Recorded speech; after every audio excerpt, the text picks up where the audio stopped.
Então vamos pensar num exemplo aqui. A Bíblia, ela não condena o consumo de bebida alcoólica. Só que a Bíblia, ela condena a embriaguez. Ok? Isso é um fato. Ou seja, a Bíblia ela não condena se você e seu esposo, você e sua esposa, em um jantar romântico, tomem ali uma tacinha de vinho, né, compartilhando daquele momento entre vocês. Porém, quando essa prática se torna algo constante, se torna algo onde a pessoa ela perde o controle ali das suas ações, onde a pessoa começa a trazer problemas para sua casa, para sua família, onde a pessoa ela começa a trocar Deus pela bebida, ela começa a trocar a igreja pelo bar, por exemplo, quando a pessoa perde domínio sobre si, né, sobre as suas ações, sobre os seus pensamentos e a sua retidão perante o Senhor, isso se configura como um pecado. Então o conselho de Paulo é para que aqueles que são fortes na fé não acabem de alguma forma forçando os que são fracos na fé a caírem em um pecado contra a sua própria consciência. Lembra que lá em Romanos nós lemos que feliz é aquele que não se condena naquilo que aprova. Isso explica exatamente, irmãos, aqui o conceito de levar alguém a tropeçar, né, que Paulo está dizendo. Paulo ele entende que Deus não condena aquele consumo moderado da bebida alcoólica. Porém, ele sabe que muitos dos seus irmãos em Cristo entendem isso como um pecado. E diante desse entendimento, ele nos ensina que nós não devemos influenciar esses irmãos a agirem contra a sua própria consciência. Sabe aqueles debates que a gente se mete para convencer a pessoa de que aquilo é ou não é pecado? Paulo está falando, larga a mão disso. Larga a mão disso, porque se na consciência da pessoa ela condena aquela situação, nós não podemos ser aqueles quem vamos influenciar, que nós vamos até mesmo pressionar essa pessoa para que ela haja contra a sua própria consciência.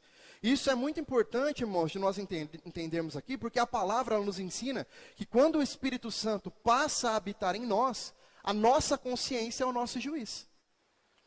Então, sendo mais específico aqui, mais claro, o que Paulo está dizendo?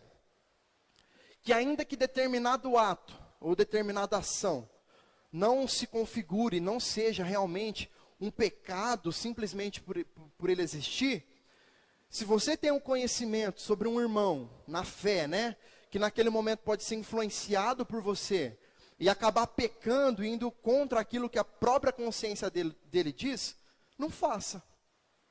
É isso. É importante a gente separar e entender o que Paulo está falando. Por quê? Porque às vezes a gente tem a ideia de que o escândalo, né, não, vai escandalizar o irmão. Isso a gente traz para um sentido muito emocional. De que a pessoa vê e fala, nossa, lá o Lucas tomando um vinho hoje, olha. Meu Deus. Não, isso não é escandalizar o nosso irmão. O que Paulo está falando sobre escandalizar, desculpa usar você de exemplo, tá, Lu? O que Paulo está dizendo aqui sobre escandalizar é justamente sobre isso. Sobre você ser aquele que influencia o seu irmão a agir contra a sua própria consciência e cair no pecado. Isso é um motivo de escândalo, entende? E por quê? Quando nós estamos falando da consciência, né?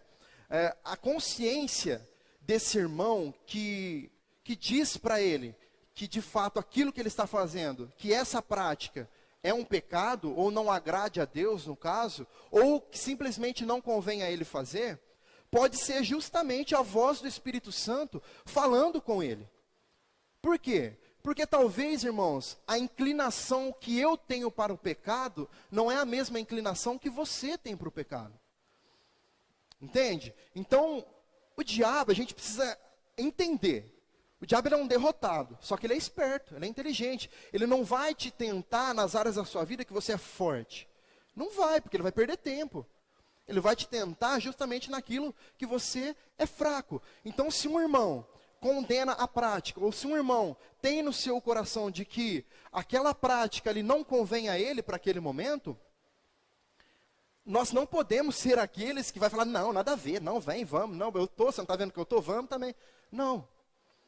Por quê? Porque justamente o Espírito Santo já pode estar trabalhando no coração desse irmão, né? Mostrando para ele que aquilo ali para ele é um perigo. Porque tem gente que toma uma taça de vinho e está tudo bem. Tem gente que toma uma, toma duas, toma três, toma quatro e de repente está jogado na sarjeta. Entende? Então essa é a diferença. O Espírito Santo, irmãos, ele age em cada um de nós de uma forma. Existem princípios, certo? Que isso são invioláveis. Para mim, para você, os princípios jamais serão violados. Porém, a sua fraqueza é diferente da minha. A minha fraqueza é diferente da sua. E glória a Deus por isso, sabe por quê? Porque nós podemos nos ajudar em amor. Porque naquilo que eu sou fraco, eu encontro alguém que é forte para me dar uma palavra de ânimo. Para orar por mim, para me aconselhar. E naquilo que eu sou forte, eu posso encontrar alguém que é fraco, onde eu posso aconselhar.